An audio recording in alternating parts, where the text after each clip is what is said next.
Yo, this is Steve Bloom, and you're watching Moana Nui Podcast. We'll be starting soon. Don't go anywhere. I'm Veronica Taylor, and from myself and Ash Ketchum, I just want to say, Moana Nui, I choose you!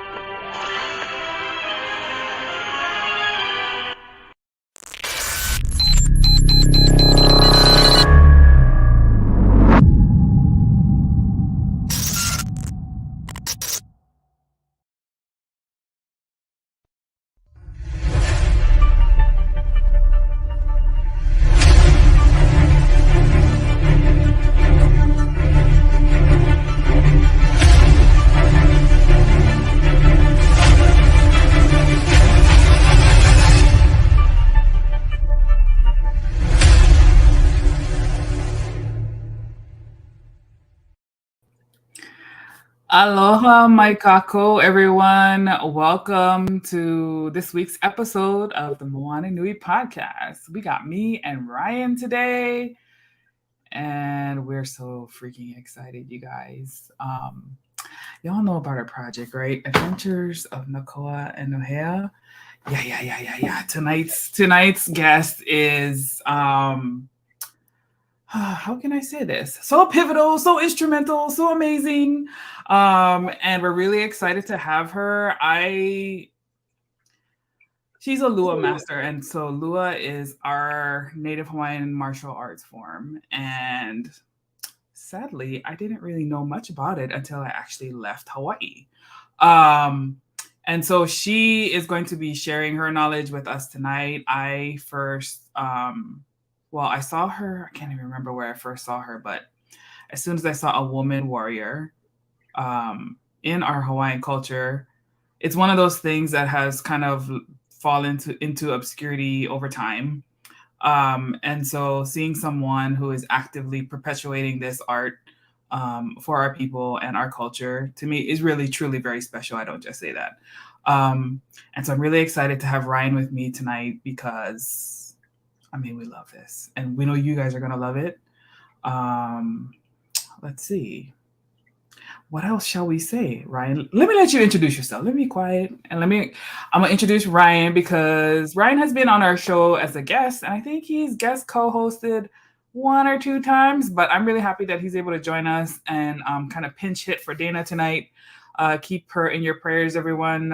She's going through some medical procedures, and we really wish her the best and quick healing for her. So Ryan, tell the folks about yourself. I am Ryan. I am Moana's lovely illustrator, and she's a great partner for the Adventures of Nakoa and Nohea. I am an artist, fine artist, been doing art since I was 2, and just really trying to get my art out there and make things happen.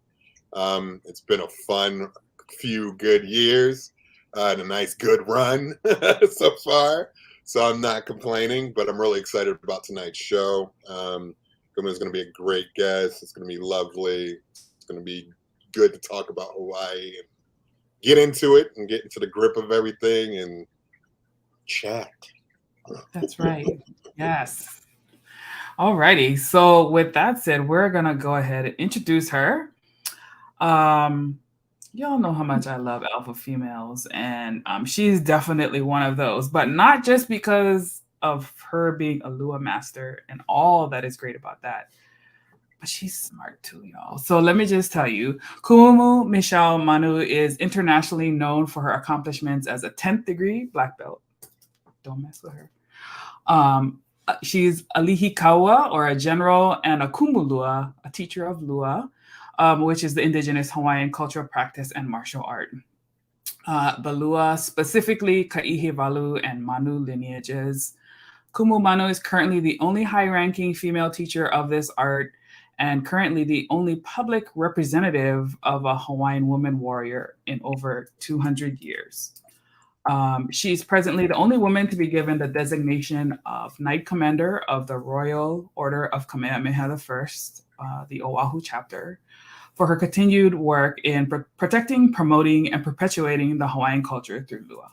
So for those who don't know who Kamehameha is, he is our chief who united the Hawaiian Islands If you are a fan of Dragon Ball Z, his name is said all the time.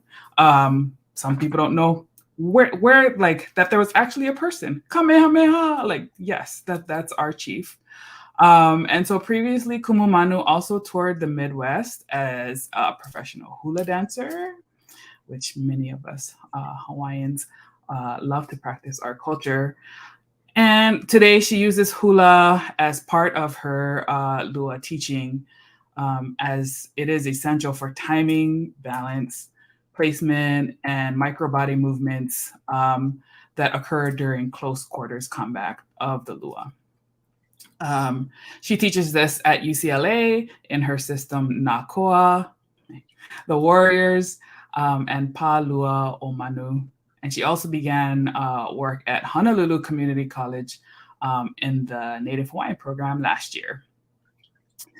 Using the Lua, Kumu Manu also teaches self-protection to people in high-risk environments, such as pilots, flight attendants, healthcare professionals, university students, adult entertainers, women experiencing domestic violence and homelessness, and just everyday women who are out here trying to live life and are unfortunately at risk. So let's see, she's also been a legal professional for 26 years. She earned a Juris Doctorate and business credentials from George Washington University. She has senior executive leadership credentials from Harvard Business School, and she has a master's degree in metaphysical science and is a 2022 candidate to get her PhD with an emphasis in personal transformation. So when I say, like, she is the real deal, she is the real deal, and she's the kind of people that I like to have in my circle. So with all that said, she was also featured in many magazines: Black Belt Magazine, Hawaiian Airlines Hana Ho, The Martial Arts Experience, Taekwondo Times in Korea, Kempo Girl, Her Story, Warrior Magazine in Germany, El Camino the Way in Spain. She's global, y'all. And she's also recognized in the Martial Arts History Museum, the Argentina Martial Arts Hall of Fame, and the 2015 Kempo International Association. Ladies and gentlemen, Kumu Michelle Manu. Aloha, welcome. Aloha, my goodness. That's like, we're all right. I told you, condense it, Moana.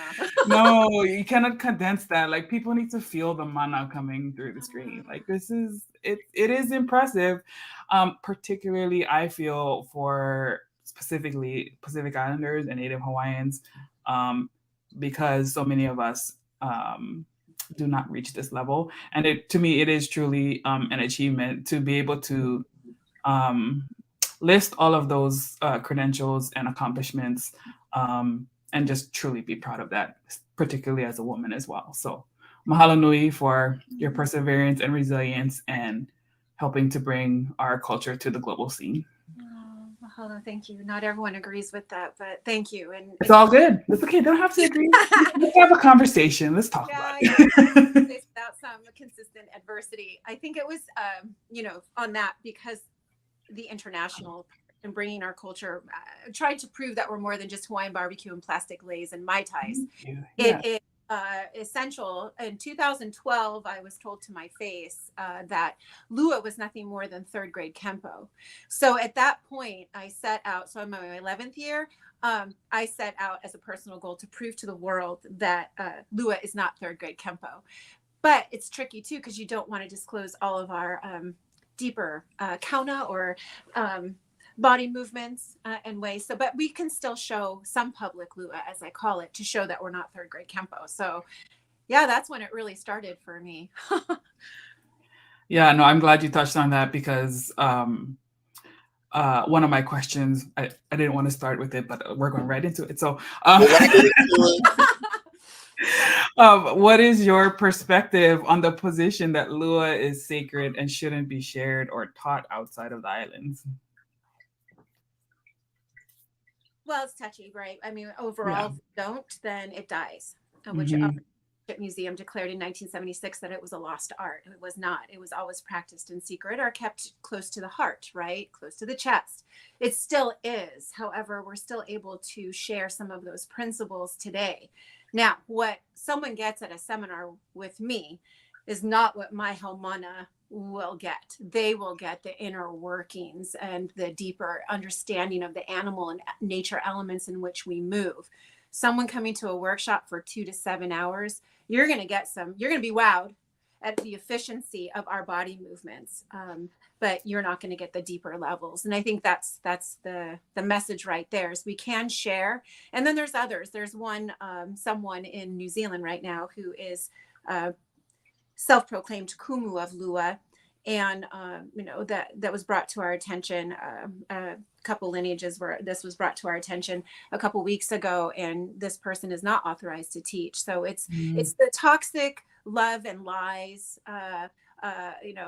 type of environment where they think they know one cultural practice, and then they can merge Lua, or what they think Lua is, into their other Hawaiian cultural practices. So if you're a Lomi Lomi practitioner, if you're a hula dancer, don't think for a second, or Lau Lapa'au, weaving, fishing, whatever it may be, any one of our cherished cultural practices, once you bring Lua in, it's not going to be nice for you. It is very much highly guarded, regulated internally, right? We know the parties that are out there purporting to be more than they are, and are showing things that are not Lua, which is so disrespectful to our kupuna.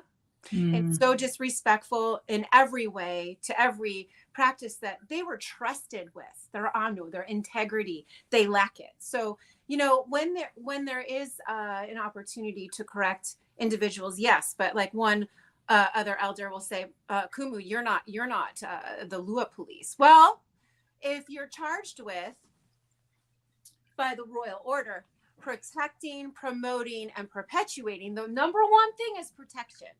So, others are like, oh, look at her, 5 minutes of fame. No, it's not. I'm sharing the principles of how devastating and effective and ingenious and innovative our ancestors were. So it's hard, do you show all of it? No, not to those unless they dedicate themselves to the study and they've proven that, and their ano is intact. They're not going to go. I had a student once that, was primarily a Korean martial artist. She was using the hula to translate Korean movements. Oh, no. Yeah. So yeah, we can't do that. It has to be pono, Yeah, absolutely. Essentially, a lot of what you just said is very similar to hula and the perpetuation of that as well. And you see a lot of these, like you said, self-proclaimed hula, kumu hula, and I'm just Shove like, my mouth here. I'm like, who is your lineage? Because I can't see nothing up in that. Well, the body. I don't care what titles, what ranks you hold. The body talks. Yes, and you cannot YouTube University hula. Sorry, you can try, but it's no. Easily picked up by those who know better. Oh man. Okay, so let's go a little bit back with your connection with Hawaii. So usually when we start the show, we like to ask people about their piko and their origin. Tell us about your connection to Hawaii, and then something special about where you're from. Oh, so my father is Hawaiian, Filipino, Chinese, English, originally from Hawaii Island, the Big Island, or BI as they say. And then my mother is Scandinavian, so second generation, who ended up in Chicago. So when my father left the island, he became a Christian and decided to disown his culture and moved to the States. And he married my mother, 5'10" Scandinavian model valedictorian, which was good for his business, right? I know, right? Good job, Dad. And all of us. And we moved back. I'm the oldest of 5. So moved back to Hawaii Island for my first year of life. I was born in Chicago. And then, we moved back to the States, and the most non-controversial for an interracial marriage at the time, which was still controversial, was Southern California. So we ended up there and bounced around between the Valley, Orange County, and the Inland Empire. That's my youth and the mixture. And I think what's special here about the States is that going back to when we first opened, is being able to live my life and represent the educated side, the aloha, the huku, the reflection as well. We don't turn the other cheek, we reflect. And it's not the 1950s aloha state mentality. There's love if there's love, but if there's not, then you will get what you're showing me. And I think we're able to show that here in the States. And I have a friend who's a screenwriter there. He's actually in Manoa, and he said, you know, you guys on the continent, you're a different breed of Hawaiian man. You mixtures, you guys move fast. You're decisive. We're just kind of like woo out here. You know, oh, email, I'll respond. And it's like 3 weeks later. We're on it. We take opportunities. And luckily for us, bread, like right now, my Hanai family, in Hilo, a loaf of bread is literally $10.50 right now. We don't have that issue here. We complain about things being super expensive, but they got a whole nother mess to deal with there, right? So, there's a lot more opportunities and opportunities to use our education and to use our experience and to gain experience, right? So maybe one day we can save up and actually return home and make it that much better. So Yeah. Definitely. I've experienced that too. So yeah, let's talk a little bit about like what are those differences between what's life as a Hawaii or a Hawaiian living in the islands, and then like one who has come to the continent. I know before we came on, we talked a little bit about it's interesting that you have to leave the island in order to kind of closer embrace your culture, because I found that myself too. I don't know if it's something that we maybe take for granted, but when it's no longer there, it's like, oh man, this is so important. So how do I maintain that connection back to the home? Well, I mean, I think honestly, it's a blessing because, and energetically, not a Christian blessing. It's a blessing because for somehow we're still connected. Somehow we can still receive messages and ho'ailona, and this guiding by our kupuna. And it's really fascinating. No matter where we're at physically, we're still tied there. We're corded, and they speak through me like you wouldn't believe it. It's only getting more and more intense. I mean, how could they not? I've been equipped with this amazing body of strength and health and opportunities, and I try to be faithful in those as I'm led. And so I think being away from the aina and the kai, which is of course, rolled up in the aina, it really, sometimes we just need to go home to get refreshed and filled up and bring it back to where we are. I used to say we were disjointed, but we're not. We're not. There's no time or space in the spirit. And I really believe that that's the way they communicate with us. And I believe that we are them here now in physical form, getting the work done. So it is always helpful to go home, but also disappointing too sometimes because you're not welcome sometimes. So, you're looked down on as being an outsider because you left. And so we've got our own issues within our people, and that's all the generational trauma in which we're trying to sort out, and some can't see through that. So there's extra grace and compassion there. Yeah, definitely. I remember experiencing that even with, my childhood friends. They told me like, oh, you act like you're too good. I'm like, acting like what? Like, what's the acting? Like, I'm coming home, I'm seeing you guys. Like, I really want to see you guys. Like, it's not fake. Like, oh, but you're so good. Like, you went over there and you don't even, I'm just like, what? Like, I'm still me.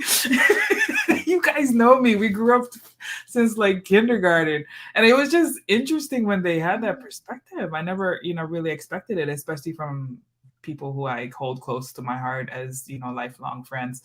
We've definitely evolved past that. But but it happened. Yeah. I mean, even just walking down the street at a farmer's market, on the bus, like, right. Give your seat up to, an older white woman and you're given looks by your own people, or you're at a resort and, they're wondering what you're doing there. It's just very sad to me. It's not, our money is no less green than the Japanese, Chinese, or the white Caucasians that visit or live there. So yeah.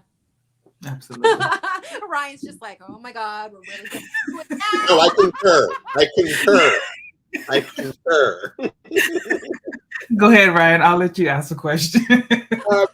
I think for me, to piggyback off that, what do you feel are the biggest challenges in today's time that are restricting Hawaiian culture to be more of a broad thing in America?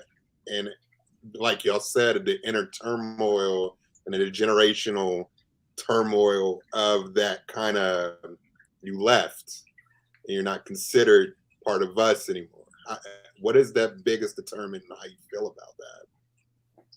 Well, I'll give a real life example. I was working with an underground group several years ago, and there was someone that was presenting as a financial planner, where this group specifically, because he was referred, they trusted him, and they were in the process of gathering all of their followers, advocates, and taking their retirement and giving it to this gentleman who was going to invest it in a different fund. And they were about to lose everything they'd ever worked for. And so they may, our own people may say, educated, that's very Howley, that's, but you know what? I spoke their language. I was able to do a background on this gentleman and his company and how many times he filed bankruptcy. And I helped the people, these soon to be retired teachers, keep their life savings for them and their ohana. And so that's when I stopped feeling badly about being mainland educated, because I can smell the bullshit. And I help. We can, there's an issue when we don't vote. Oh, okay, whatever. Then all of a sudden the law is made and now it's being enforced. And now we lay our bodies across the street and march. Where were we when we could have done something? You know what? Yeah, we're citizens of Hawaii, right? Oh, stolen land. We know this. We know all of this, but we live in this structure. We have to use this structure in order to make a difference and stand up for our rights. So I'm big on water rights. I'm big on, these privately owned, power and utility companies that are gouging our people. I'm big on the Native Hawaiian women that are going missing. Let's talk about that. That is wild right now. These are real issues here. Yeah. So I feel bad being here because I get to do a lot of good over here, and I'm bi-coastal, so I'm there and I'm here. So, if someone wants to, I just let it go. There's no reason. I'm trained to, only engage when de-escalation is no longer an option. So if someone can say something and aggravate me and cause her to come out, I have no control over myself, and I shouldn't be training in what I'm training in. But I can tell you, I was far more dangerous when I was untrained. I was ready to fight anybody, and I did. Multiple guys, all different sizes for no reason. I was an absolute rage-filled young woman, and my package concealed it all. So we see this all the time, and I think it's just for modeling, and I think it's good for others to, why do we have to have neck tattoos and knuckle tattoos to be more Hawaiian today? Why do we need that? And what about our kupuna that were in amazing shape, right? They were healthy.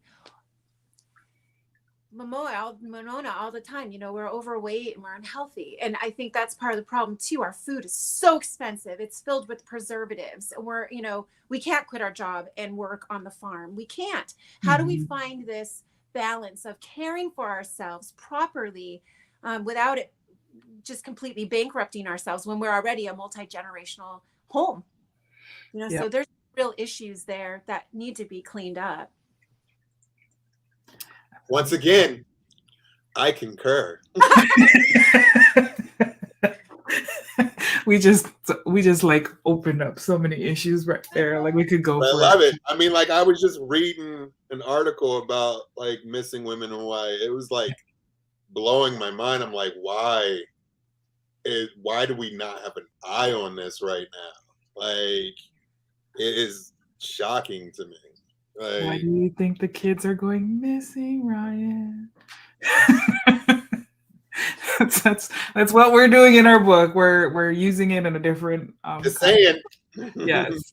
We're talking about it. It's We're just talking in about form. these issues in a creative way. Yes. Yep. Absolutely. I think it's beautiful. Bring it over. Yeah. Wow. I think like the other part that's frustrating, at least to me, is not only them looking at you as an outsider because you've been gone and you're more educated now too, but then like when you fight back against like what is going on to our people and to our cultures, and then they go against you, and I'm like, have you lost touch? Like, you've been here this entire time. Like, do you not see your own struggles? Like, I'm trying to help you right now. And then they're like, oh, well, or like they just try to like smooth it over, like smooth down like your mana. And I'm like, dude, when did you become so submissive? Like, what's going on? Yeah. Permitting, passive, again, waiting till the last moment, right, to do anything. And it might be too late. That is not how our kupuna operated. Right. And so that's why I don't like the way our people are portrayed as being passive. And aloha is great, but it doesn't mean you can run all over me. Like you said, I will give it to you if you give it to me, but if you give me the other stuff, I can give it right back. Don't get me started. Angry brown woman. That's what you want. I'd be trying so hard not to let the people on this show see the other woman. But she can come out. Like, please don't bring her out, because we like to keep her in the corner over there. It's safer there. Yeah. Okay, so let's get back to the Lua a little bit. How long have you been practicing, and from your perspective, what sets Lua apart from other martial art forms? Gosh. Okay, my favorite topic. I've been training martial arts since I was 9, when it was still a boys' activity, and I found my teacher in the Yellow Pages, believe it or not, of all places, February of. You said the Yellow Pages. Yeah, it's like total copy. That just got me really giddy for some odd reason, and I don't know why. I really don't know why. There was no internet yet. Oh God, I am pre-internet, so this is beautiful. She said the Yellow Pages. Phone book, right? Martial arts, and I couldn't believe. I was like, "This can't be. It's in the Yellow Pages. This can't be Lua." And it was. My teacher is amazing. He really brought the Lua and evolved it to compete every generation and decade to compete with current arts. So he took those ancient principles that he was taught by his father and his mother and by his paternal grandfather, and really turned it into a very proficient lineage.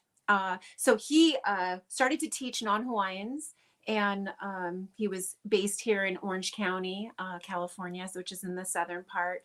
And his book came out in 2006, and it's there we go. So you can see he's pretty deadly. He's using the dolphin tail and the mono bite.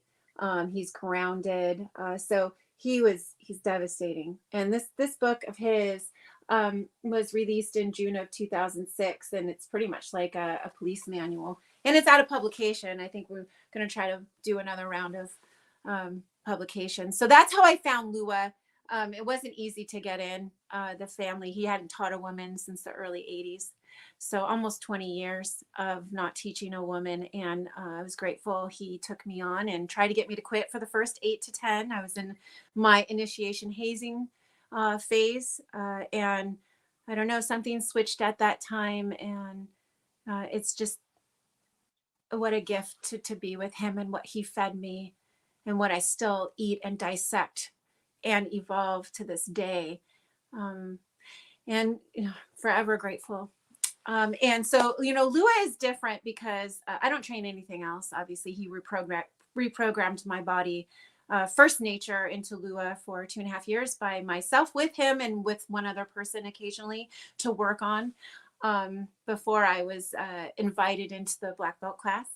And I think for me it's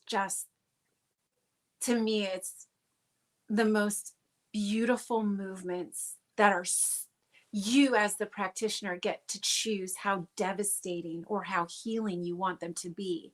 You'll see our animal and nature elements in hula, which is storytelling, obviously olelo, everything was verbal transmission in ancient times. And then you go into the, no contact. In the middle of that energy spectrum, there's the lua lomi, which is the warrior massage, or lomi lomi. And that is with touch, with the practitioner's intent to help heal, move things out.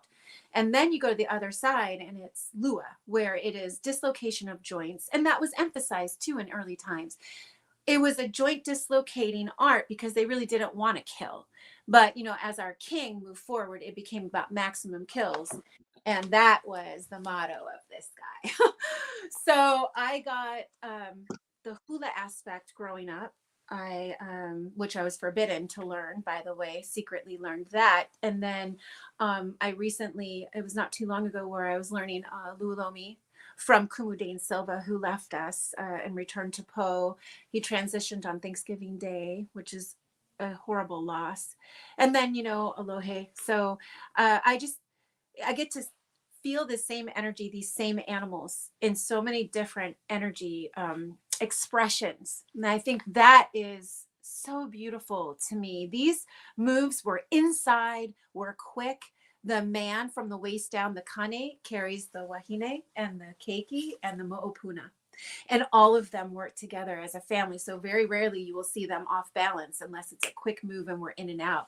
All of the stomping and trapping and the kicking, the peku is all signifies the pua'a, the pig. So very small, very quick, very fast and devastating, at the opposite way in which a joint will move.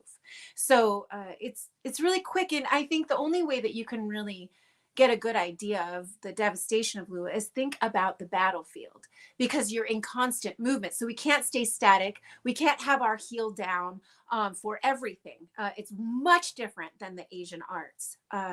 So yeah, trying to trace it back before it even came to Hawaii.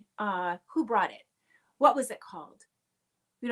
It's fascinating to me. And I love Lua so much that some of my students have told me that I'm literally psychotic, because I can show like tearing and slicing with shark teeth and then immediately stand up, or locking somebody and compressing. And I stand up and I'm like, I smile and they're like, "You're psychotic." What's wrong here? And I'm like, oh. But yeah, I love Lua. I love everything about it. I love being a woman at my size, that I am so confident that, and I don't have to walk in paranoia or fear, that I'll give it everything I have. And this is why I train. I don't have to be perfect. I get to make it my own. And I think that's the beautiful part of Lua. We make it our own. At a certain proficiency, you tie it all together, and it's just remarkable. Yeah, definitely. Ryan, you have a question? I have one, but it looks like you wanted to ask one. That was just beautiful. No, I agree. I'm glad you touched upon like your position as a woman, because that was another question that I had. Being a woman in this male-dominated space that we often find ourselves in, like, what's your take on the unique strengths and challenges that women face as warriors, whether in Lua or in other aspects of life? Well, I think that's a beautiful question, and it's so multifaceted. In ancient times, Maoli times, they were used mostly for special forces. So they didn't fall in line, like, were trained differently. And Kane and Wahine, they were separated for good reason, not because women were inferior. And I think, unfortunately, that when the Christians came, they brought this mindset. It's still very pervasive throughout our entire world, not just within our people. So I understand when people get upset about seeing a woman with my proficiency or standing in this space as a Kumu Lua, in which I would say my genealogy, my lineage is indisputable, because everyone knows I'm called Saul's girl, and I rest in that, and I work with him all the time, even though he's transitioned. I think that even as a teacher today, I'll bring it today and rewind, is that I can follow up with a Haumana and say, "Hey, where have you been?" I haven't seen you in a couple classes. Are you okay? What's going on? And it's like, oh my God, she's being emotional, she's, being motherly. But if a male instructor was to say, hey, oh my God, Kumu, yeah, and then also, personal lessons, right? Private lessons. Oh, Kumu, amazing. Everything looks okay on the outward. And so you being a female, we have this intuition, right? Like something stinks here. Not really sure what it is. Have no physical evidence yet, but let's just go with it. Okay, cool. And before you know it, they want a kinky private lesson, and so that's something that I'm not saying that male instructors in any martial art don't get pursued by their female students. I'm not saying that at all. But as being a female instructor brings a whole nother set of issues. Then I have other female friends that are non-martial artists that will say, you don't know, you're pretty. You don't know what it's like. Do you get dick pics all the time? Because I do. Like, they're unwanted. So, I mean, not looking like you're a self-proclaimed dyke. That's great. I love you. I love everything you're about. That's wonderful. But you don't get dick pics. Like, there's a whole nother set of rules for a woman instructor, and also a woman that takes pride and should feel pride in being healthy and being an example of what wellness is, especially when you're a grandmother, right? So it's really important. As an instructor, recently I was told that there's no such thing as a female Kumu. And there never has been. And you know what? What I say to that is, even if that were true, which it's not, because we have history proving that that's not true, I'm here now. I exist. There are other wahine koa right now that are training up to step into this space. And I have 10 to 15 years right now to dispel all of this noise and distraction, to allow them to step into this space, because they shouldn't have to deal with threats like I do to do what I do, not to perpetuate, promote, and protect a cultural practice. So Lua is a totally different thing when it comes to cultural practices. I don't see anyone else in the hula community getting death threats for, you know what I mean? This is not something you generally hear of. So it's a little bit different in Lua because we're physical, but there's women training. There's a Palua o Manu, Kalawahine, that is in the Papakolea, Kavela area above, near Manoa, right? So there's like 15 women that are what I say modern day queens. They are just activists and, oh my gosh, upright, and they bring their mana. They're scary, and I love it, and they're learning. And to have an woman's paw, oh my gosh, right there at the Kalawahine Trail, in which the Mo'ala, the guerrilla unit in the time of Queen Kukani Loko, they used that trail to do their business back and forth at night. And this is where those women are located. So the divine feminine, the Loina Wahine, she's on the rise. And so whether people want to believe it or not, these women are going to be surfacing because we exist and we live among you. And, that is element of surprise is here. So be careful because we are highly trained and we move differently. Mm-hmm. We move differently. We're not just ku. We're not choppy. We are nalu. We are hina. We are going in and out like the tide. We're going up and down like the tide. We are that of a naheka, the snake in which we move. So be careful, because along this snake, there's parts where we're going to be exploding our ku. So you're going to be very surprised. So don't, no one should be discounting the wahine. We had a very important place in the past. We have a very important place right now in the present, and we are preparing to stand very strongly and powerfully in the future. And that means training up the keiki as well. Yes. Let's talk about training this keiki. This is what we're all about. Oh my gosh. Okay, so you just gave me the segue. Yes. Segue.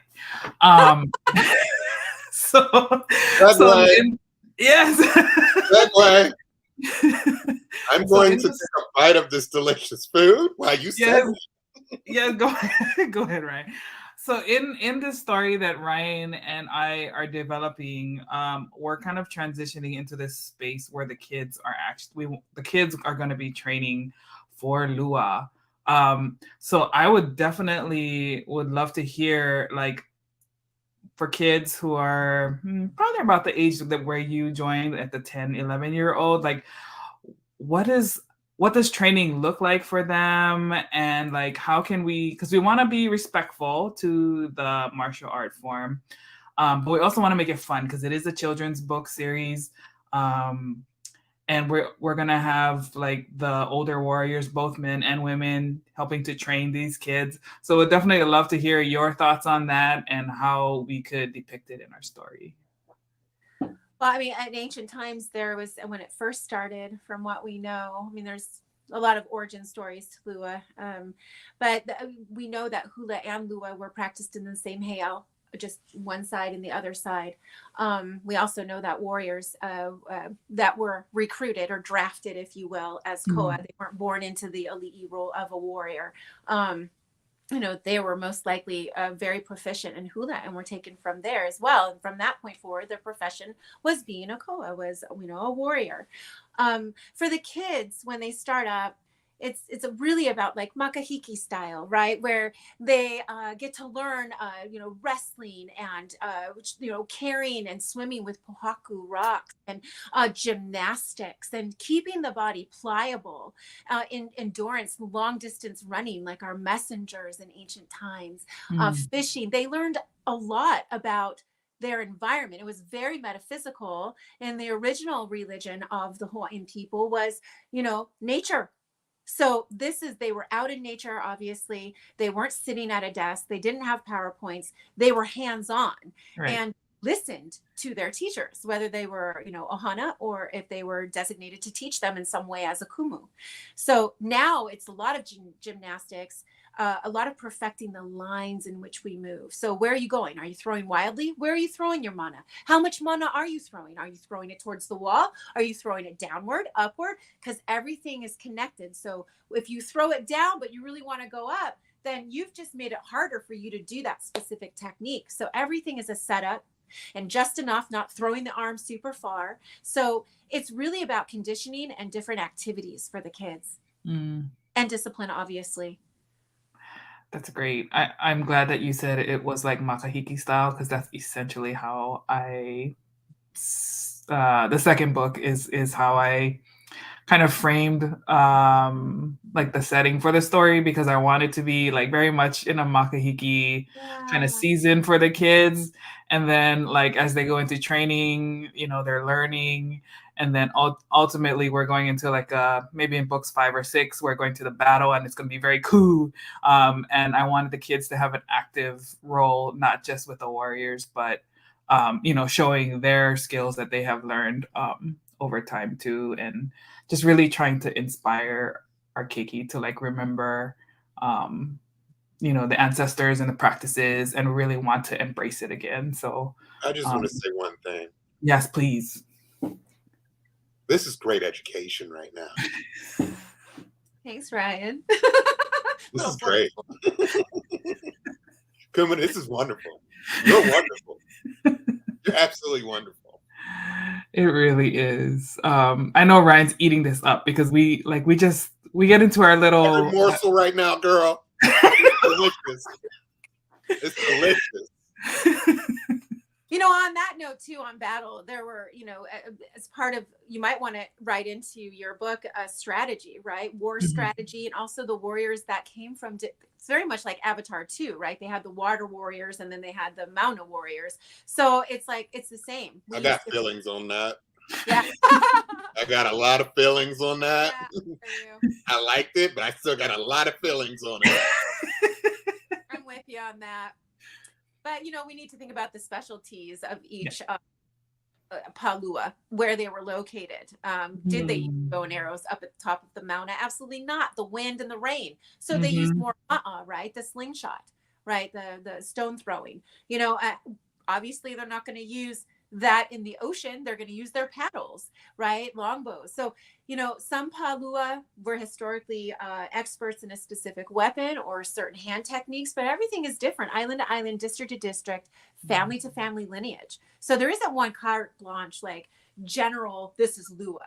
It encompasses so many different things in different areas. And topography obviously had a lot to do with the way certain clans fought in districts, right? And what weaponry they used. So the seafaring warriors were more taught in, navigation and reading the tide and the movements of the fish and other, birds. That land-based warriors wouldn't necessarily have expertise in. So we need to remember that too. Their strategy also, and the Olohe were the ones that, were sought after to provide counsel on when to attack, when not to attack, what time of day, how many, and in what way. We had so many beautiful formations in which we used to attack and where our enemies were. So, really, really specialized.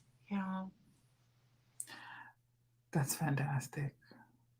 My brain is going like 350 right now. Girl, during this podcast. I'm living right now. I know you are. Oh, that's awesome. So you mentioned weapons, and that's a big part of Lua. In your book, which I just thoroughly enjoyed, you guys, you should definitely check out this book, Alihikaua or Kaihewalu Lua. One of the unique things, I think it was in the first or second page, you talked about weapons having their own name, their own identity, and they even slept. And I find that to be one of the unique lenses of the Kanaka worldview. Can you tell us a little bit more about that? Yeah, I mean, it's remarkable, honestly. I think it also carries into hula too, and how we care for our implements, right? We don't just throw them in the bag, and we care for them as if they're a body part. And how important they are, and they're a family member. Specifically in Lua, there's a place in which warriors weren't proficient, as far as we know. I could be wrong. We're always learning more about Lua and Kui'a Lua, also other fighting arts that were in Hawaii that were native.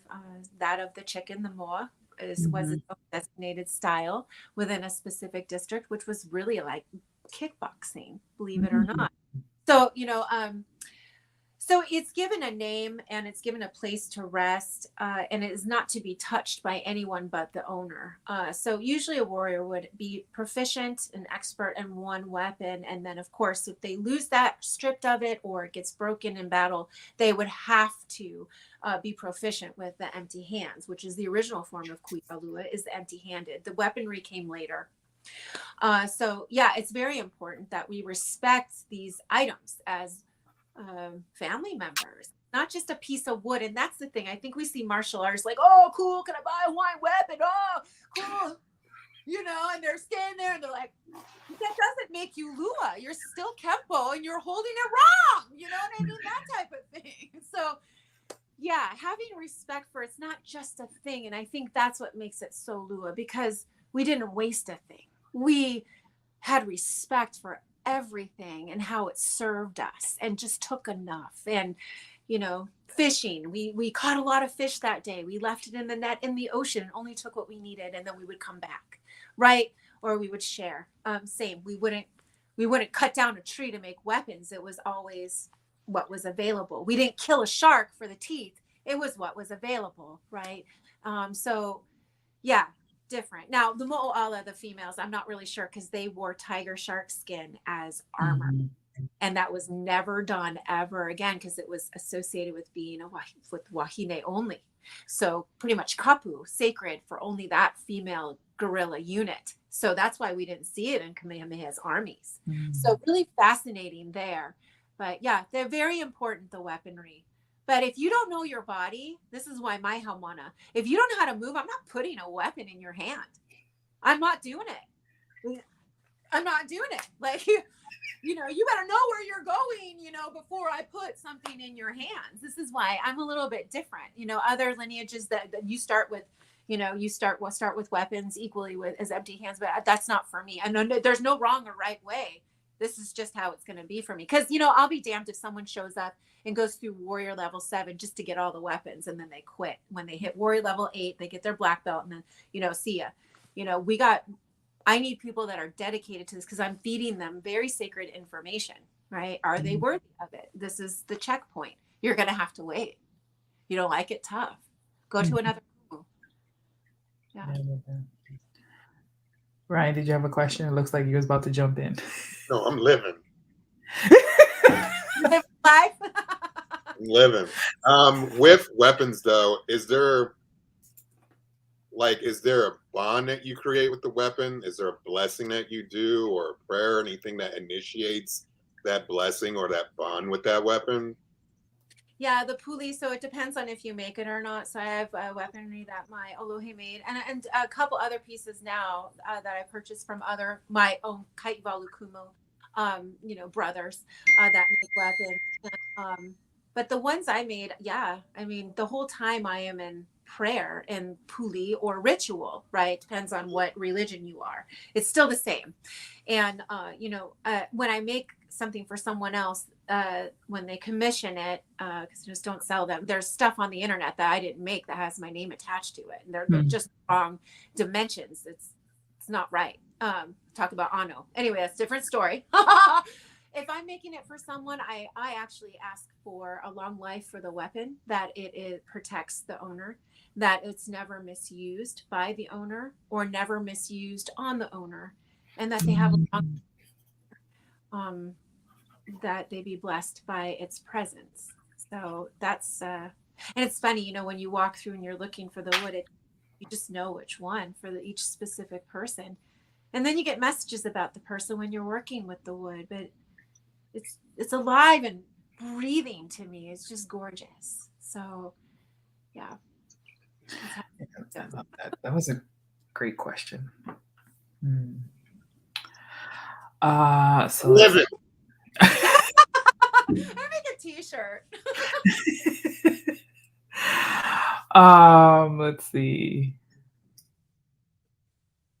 So, with all the different types of weapons or meakawa, what is your favorite? Oh God, this is such a hard question because I've spent, over the last 25 years spending quiet time with each one of them. And, they're all used for different purposes. So, luckily for me, most of the weapons I use and get to touch were made by my teacher. So I still feel like it has his mana in it and his wishes for me. But, the longer weapons were used as the pololu was the javelin that was used in original times. And then as you closed in and you encircled the opponents, then those would go flying, then it would break out. So you have, obviously the younger warriors are going to have, and each warrior, they didn't just pick up a stick. It was fitted to them. So it was fitted to their hand. It was fitted to their size. A long bow for me is a short bow for someone much taller, right? So they would carry the heavier and longer weapons, whereas shark tooth weapons, the nevas, the type of clubs. But as they got older, there was the ku'eku'e, which is what Alohe called it, which is called the knuckle duster with the shark teeth. Those were carried by our kapuna. And they would be on the back wave of the field after the initial wave and would finish off anyone that was laying injured but not dead to make sure everyone was put to rest. So I don't know, it's hard to explain. I love them all, and I really do. Close quarters to farther apart, but learning them intimately and using every single part of that weapon. It doesn't just have two functions. It has like 5 to 6. So really, really beautiful. And using some of the weapons in a way and that my teacher didn't use them. If they have cordage, to actually use it as a projectile to keep someone away until it actually came in closer. And if it has shark teeth, man, that leo mano, you're literally making circles of you'll just slice someone up. So it's thinking also like our kapuna did, being ingenious on using what's available to us. I don't really have a favorite. That's awesome. No, yeah, that's great. I knew it'd be a hard question, especially as a practitioner. I'm here for it. I'm here for it. I'm just like, okay. I'm here for it. All the energy, Ryan, for the book. All the energy. Let's see. And so another thing that you called out in the book, I think it was a quote from the Daughters of Haumea, specifically Keakealani Wahine. Yes. Thank you so much for referencing that, because I was able to find a copy on Amazon. It wasn't cheap, but I definitely got one. Well, anyone that would like one, I can put you in touch with Lucia and Natalie directly. Nice. They do have some copies left. On that note, they also have, that was the ancient women of Hawaii, right? And all of their rules, we were told that women didn't fish, women didn't tattoo. It's all right here. Everything they actually name our foremothers. She has the same. This actually, sorry for my tabbing because I studied. Ooh. This one is the Sons of Wakea. Tab away. And so this actually goes into the rules of the ancient men of Hawaii. So, this, when she was putting this together, she's like, why in the heck? And so, ta-da, it birthed this one. So, as we do ku and hina and the balance, the lokaki, these are really great to work with. So if anyone would like, I can give you directly to Natalie Mahina Jensen, who will gladly ship it out. And it will be a lot less than if you find it on Amazon or eBay in the bidding war. So yeah. These are both amazing resources. Oh yeah, I would definitely like to get the other one. Yeah. Yes. Yay, Fee. I'm glad you're loving it. Fee's another one of our folks in our community who she just really loves Hawaiian culture too, and just learning and all of that stuff. So thanks, Fee. And Kumu, how many years have you been in practice one more time? 25. Yeah, that's a Pro. You're right. Well, I mean, I think other people. What was that? Diesel. Yeah. Yeah. Pro. I think of other practitioners training, how it was comfortable. Mine was very uncomfortable. And, we trained a lot during the week, and it's not from this time to that time, show up. And then he'll let us go when he feels like letting us go. So we did use no padding, and we worked on cement. So we wore shoes. So, yeah. That's hardcore. Mm-hmm. That's total hardcore right there. I'm like sitting here in my 40s. I'm like, cement? No. I'm like, the knees hurt already, girl. It's hard to believe, it's old school way. Yeah. Yeah, it was like a different breed. Our parents' generation. Yes. Like my dad was very, very hardcore too. On that Moana, you think about how our Hawaiian men had to be a certain way to be spoke to with respect. Yeah. They had to wear certain shoes, have their hair a certain way, wear, a certain type of aloha Hawaiian shirt, to be treated respectfully. That was the era in which your father and my father grew up. Mm-hmm. They had to be more ku. My teacher had to be more ku. Absolutely. Just to survive. Yeah, definitely. And I find it interesting because as a young girl, I always felt, even though I didn't know what ku and hina energy was, but I definitely felt more ku in my spirit. I used to have, I don't know if you call them dreams or visions, but like I just felt like woman warrior energy, and I didn't know how to express it. But just, as I've educated myself in my adult life, and I'm just like, maybe that's why it's like my kupuna talking through me, Yeah. Like, ferocious, isn't it, when you feel it? Yeah. But you can use that for good. It doesn't have destruction all the time. We can transmute that energy into good. Yeah. And impact the world. Yeah. It was just definitely challenging though, like being raised Catholic and Christian, and them trying to make you submissive, and just irritated the crap out of me. Yeah. Like, stop it. Yeah. Nothing really helped that. In fact, the physical part of that just made my will that much stronger. I agree. It was meant to happen that way. Yeah, I totally agree with that for sure. So are there other, in addition to Keakealani Wahine, other women warriors of note that you think we should explore more? Just like, because I love to research for the book, even though like all of this is not going to come out, but like I feel like any knowledge I can have to kind of try to reflect as accurately as we can based on the knowledge that we have is always helpful. Yeah, and there's also, I mean, it's in Lucia, Kumu Lucia does set it out in here about from different islands, but I think the most important is, I know you're perpetuating the culture and educating, but it really is about bringing a piece of yourself back into you.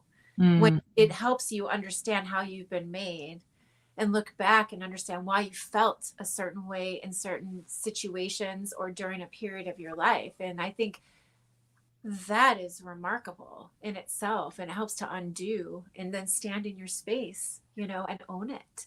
I think that's remarkable.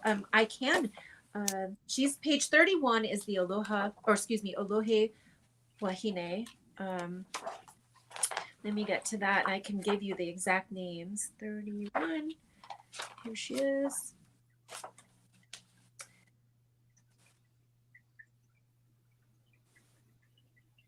Yeah, there's quite a bit in here, and it's documented by Kumu Lucia references some of the Hawaiian historians as well as non-Hawaiians. So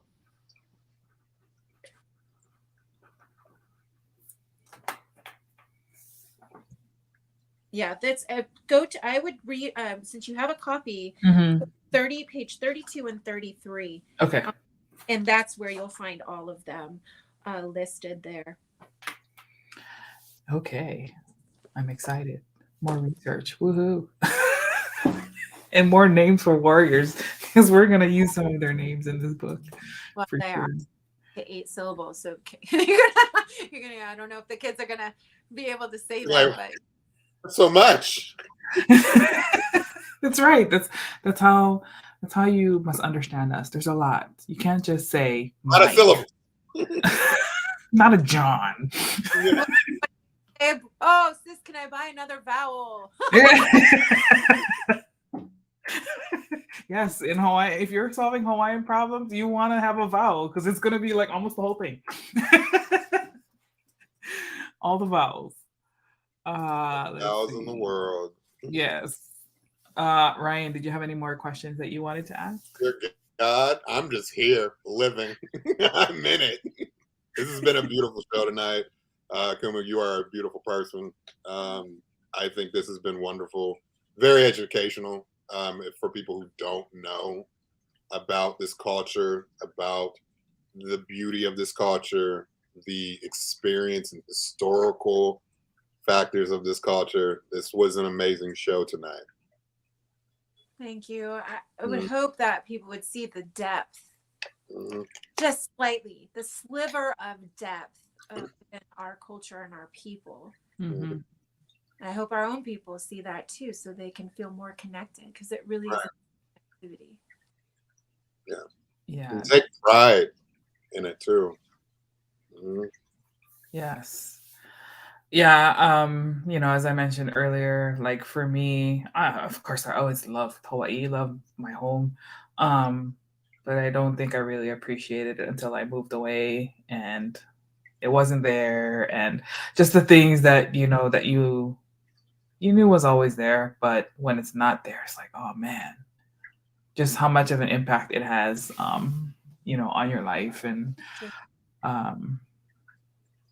I do find it helpful though to like help people understand, like especially for our audience is a lot of people of color from different backgrounds, and Hawaii will not be accessible to a lot of them. So how can we kind of share our culture and have them experience it without being able to go there? And so that's a lot of what we hope to do, not just with our children's book, but also like with the podcast and just trying to bring that experience. And I can't remember who the quote was from, but it was essentially like, if you know a Hawaiian, then you are in, like, Hawaii, you are in Hawaii, because they bring it everywhere. So it's one of the unique things that, I don't know, like you said earlier, it doesn't matter where we are, like we will find each other. It's like a homing device. Like just hear the accent. Oh, you're from Hawaii. Which island you from? It's automatic story time, right? Like, it's an interesting thing. Well, we call that the coconut wireless, right? Yeah. What high school you went? Who your family? Who your mother? Who your father? Who your tutu? Well, that wasn't negative what I was saying. I was really being honest and real, because some of these things we don't talk about, but we experience them. Mm-hmm. And on that note too, not to add more, it's just the women that are abusing their children, their husbands today, their wives, that these are our modern day warriors that don't have the training. So access for keiki, access for wahine, access for mahu needs to be made available. They need to learn cultural practice if they need it, if they want it. It's here. We're no longer, it's available. Yeah, absolutely. Oh, mahu, that could open up a whole other story podcast. Yeah. I don't know if you saw it, but Kumuhina's animation documentary, like A Place in the Middle, that eventually got made into an animation, but it was just such a beautiful story that I totally related to that little girl. Like, she's a girl, but she has that cool energy, very like warrior focused, but but she's still a girl, right? Like, and it's okay for those two things to exist in the same person. And in fact, like, everybody has two different types of energy. Where you are on the spectrum is just different, and we're all on the spectrum. Yeah, exactly. Yes. But it's just interesting the way that society tries to condition us to think that we need to fall into like one box or the other, and that if you don't, then something's wrong with you. Like, that's a whole thing too. It's still hard, even as a grandmother. It's still hard, supposed to be certain things and not be certain things and act a certain way. So I get it. Yes. Alrighty. Well, I just want to say once again, thank you so much. Are there any projects or things coming up for you that you would like us to share with our audience, and so we can support your work? Any new books coming out? You know how the industry is. There's always something on the back burner. It's hurry, and oh my God, then the flame goes down. It gets pushed to the back. No, I mean, for me personally, I'm just excited to release my thesis, which is proposing a new archetype. It's mixing the magician, the sage, and the warrior, which were all male, and making it female. So I'm working now on with my author friend to turn that into a reader-friendly book and not the painful academic white paper, right? So that's in process, and I hope to release that this year. And then also my dissertation, which I'm hoping to finish soon, will also be turned into a book, and it's the butterfly effect, and it's about personal transformation and how it's not just, like this hypothetically going into the cocoon. It's actually the metamorphism, like the metamorphic, like we're a rock in the earth, and we are refined and created over pressure over time. So I'm using meteorology, literally the butterfly effect from Lorenz, talking about the chaos theory and the quantum field and a lot of other things that shape who we are, our current belief systems, and how do we choose transformation as a practice. So that's another book. So I'm excited about that because it brings. I'm excited. It brings the pohihihi, the metaphysical science of our people into today's world, because without that, we don't have control of ourselves, and everything we do comes out of our essence, right? And everything become and how we're used and how we feel fulfilled and use our gifts and enjoy our life comes out of our essence. So I'm hoping that might be helpful to the world. So, and then other projects, but one is secret. So if that happens, oh my gosh, I have to return. Yes, please. We would be happy to talk about any of those projects when you're really want to know about them. So. Oh, cross all the fingers, cross the toes, cross everything, cross all the shark's teeth. Oh man, so that's awesome. Well, great. Definitely keep us. Let's keep in touch. We definitely want to highlight your projects and the things that you're working on. And if you're offered to collaborate, and like when we're kind of almost done with the book, like let us know what you think, and then like definitely would love to hear your thoughts on our ideas and stuff for book 4. So it would be an honor. Thank you. Yes, we'll have to come up with a creative way. Ryan, personal likeness. Got ideas. If she's okay with it, of course. Awesome. Well, again, mahalo nui, Kumu Michelle, for spending some time with us and sharing your space, your ike, your mana'o, your gifts, all of that with us and our community. It is, there aren't a lot of us Pacific Islanders out here who are, one, at the level that you're at, but two, also like willing to come on and share their stories in such a transparent way. There's still a lot of hesitancy to talk about ourselves and people's stories. So thank you so much for that. To all of those, if you enjoyed this show, please share it around. Share Kumu Manu because the world needs to see her. I mean, they already have. Yeah, they do. Yeah, they do. It was amazing. That's right. If you like the episode, live it. Yeah. If you like the episode, share, like, subscribe to the Agents of Geekdom and the Moana Nui Podcast. Shout out to Dana, sending all our warrior energy to you so that you can heal quickly and come on back and share your magic with us too. And I think that's it. Next week, we are going to have, next week is going to be fun. So there is a new show being filmed on Maui right now. It's called Moku Moku. And we are going to have the cast and producer here on the show, giving us an early sneak peek because they're still in production.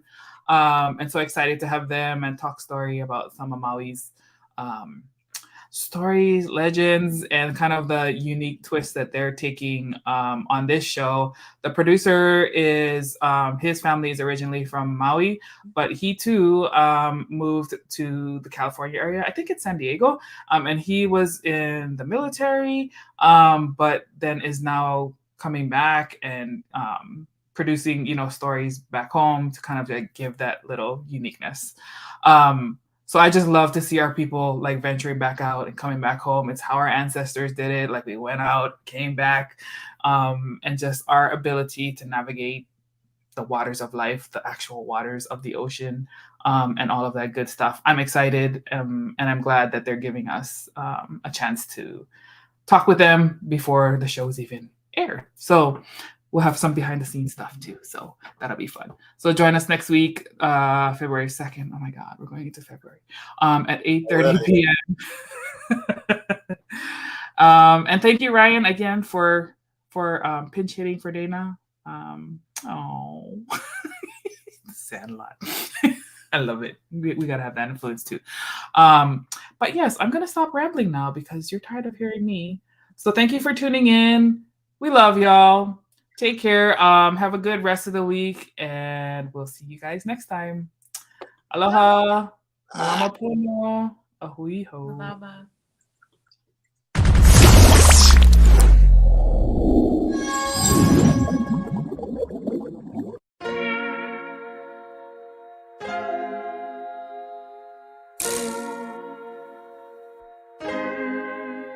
So many stories left to tell, even if we have to ourselves. Can't keep history on the shelf. If we won't tell it, we will. If this the land of the free, it was a freedom then. When they annexed Hawaii and called it Cedar Lands, without any type of payment and no signing off. Called themselves the Republic in 1894.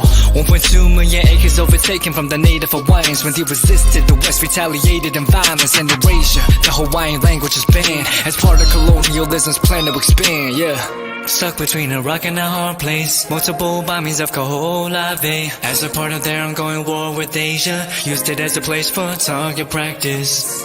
No consent or compensation. Colonizers call for annexation.